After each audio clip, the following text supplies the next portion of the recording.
എന്താണ് L3 അതിതീവ്ര ദുരന്തം? L0 ദുരന്തം അത് അത്ര പ്രധാനപ്പെട്ട ദുരന്തമല്ല. L1 ദുരന്തം ഒരു ജില്ലക്ക് തന്നെ, ഒരു ജില്ലാ ഭരണകൂടത്തിന് തന്നെ പരിഹരിക്കാവുന്ന ദുരന്തം. L2 ദുരന്തം ഒരു സംസ്ഥാനത്തിന് തന്നെ പരിഹരിക്കാവുന്ന ദുരന്തം. ചൂരൽമല ദുരന്തം ഒരു സംസ്ഥാനത്തിന് മാത്രം പരിഹരിച്ച് മുന്നോട്ട് പോകാൻ പറ്റുന്ന ഒരു ദുരന്തമല്ല. അതുകൊണ്ടാണ് അത് L3യിൽ പെടുത്തണമെന്ന് പറഞ്ഞത്. L3 അതിന്റെ പ്രത്യേകത, അന്താരാഷ്ട്ര തലത്തിൽ സഹായം വാങ്ങാം, കേന്ദ്ര സർക്കാരിന്റെ കൂടുതൽ ഫണ്ട് ലഭിക്കും, വായ്പകൾ ഉൾപ്പെടെ എഴുതിത്തള്ളും. വായ്പ എഴുതിത്തള്ളണ്ടേ?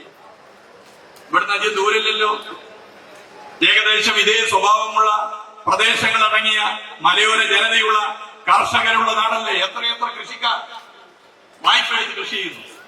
ഒക്കെ തകർന്നില്ലേ? 100-400ഓളം പേർ ഇല്ലാതായി എന്നുള്ള ദുഃഖം മാത്രമാണോ? സ്കൂൾ കെട്ടിടങ്ങളില്ല, പാലങ്ങളില്ല, റോഡുകളില്ല, കൃഷിയിടങ്ങളില്ല, ഒരു നാട് തന്നെ രാവിലെ ആയപ്പോൾ ഇല്ലാതായില്ലേ? എന്തൊരു രംഗം! മറക്കാനാകുമോ നമ്മുടെയൊക്കെ ജീവിതത്തിൽ?